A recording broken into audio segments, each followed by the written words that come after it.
Assalamualaikum warahmatullahi wabarakatuh.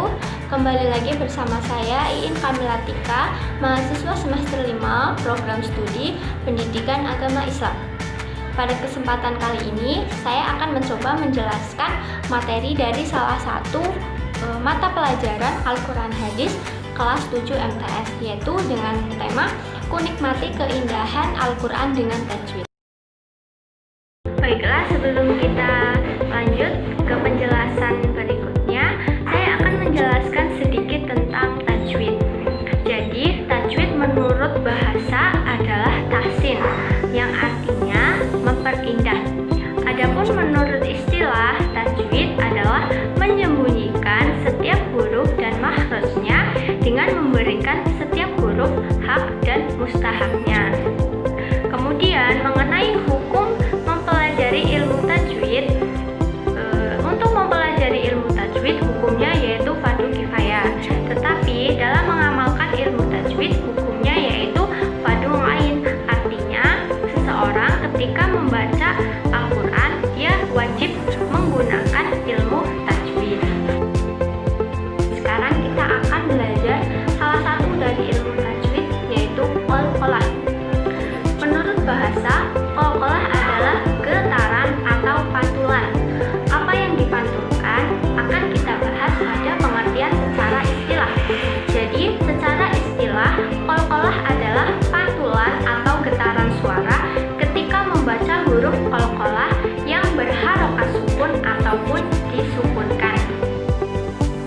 Huruf qalqalah itu ada 5. Yang pertama yaitu qal, kemudian ada to, ba, jim, dan dal. Untuk mempermudah dalam mengingat-ingat, bisa disingkat dengan baju di toko, yaitu ba, jim, dal, to, dan o. Bagaimana cara membaca qalqalah? Jadi, cara membaca qalqalah yaitu yang pertama dengan memantulkan ketika sukun atau disukunkan. Jadi ada suara pantulannya. Kemudian yang kedua yaitu mengucapkan vokal pantulan hanya setengah dari harokat fathah. Kemudian yang ketiga yaitu mengeluarkan bunyi pantulan hampir sama kuat dengan ketika harokat fathah, kasroh, atau doma. Jadi suaranya atau bunyinya, bunyi pantulannya itu sama dengan ketika membaca fathah, domah, ataupun kasroh. Yang keempat yaitu mengalirkan suara pantulan. Dan yang terakhir, apabila mewakofkan qalqalah bertasydid, maka kita harus sempurnakan terlebih dahulu tasydidnya, baru nanti kita memantulkan fathah, domah, ataupun kasroh setengah harokat. Untuk lebih jelasnya, kita akan bahas tentang jenis-jenis qalqalah. Jadi qalqalah itu dibagi menjadi 2. Yang pertama ada qalqalah sughra dan yang kedua yaitu qalqalah kubra. Nah, apa saja maksud dari dua ini kita bahas. Yang pertama yaitu qalqalah sughra. Sughra itu artinya kecil. Jadi kita memantulkan itu kecil saja. Huruf qalqalah sughra ini terjadi apabila bunyi huruf qalqalah itu asalnya memang sudah mati, atau pada dasarnya huruf qalqalah itu berharokat sukun. Kemudian biasanya huruf qalqalah sughra ini tuh berada di tengah kalimat. Contohnya dalam qalqalah sughra ini misalnya nih seperti bacaan di atas bisa dilihat ada tajri. Jadi ada suara pantulannya tajri. Contoh yang kedua yaitu qadha.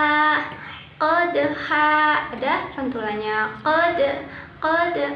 Kemudian contoh yang ketiga yaitu yaqbalu. Qalqalah yang selanjutnya yaitu qalqalah kubra.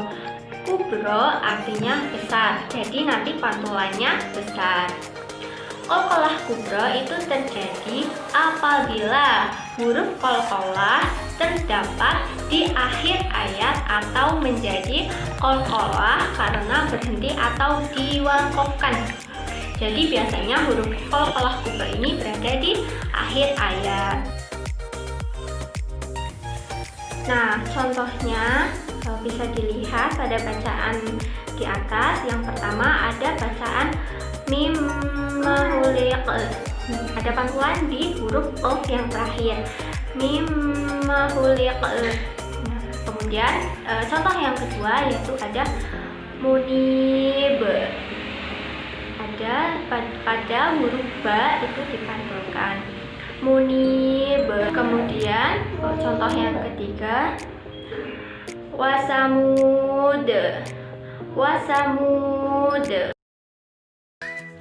Nah, itu dia penjelasan materi dari saya mengenai hukum bacaan qalqalah. Jadi nanti setelah teman-teman belajar ini diharapkan teman-teman bisa untuk mempraktekkan atau mengamalkan qalqalah ini ketika membaca Al-Quran. Jadi nanti ketika membaca Al-Quran kemudian menemukan huruf qalqalah, maka bisa diamalkan dalam membacanya agar lebih baik lagi dalam membaca Al-Quran. Mungkin hanya itu materi yang bisa saya sampaikan. Kurang lebihnya saya minta maaf. Terima kasih. Wassalamualaikum warahmatullahi wabarakatuh.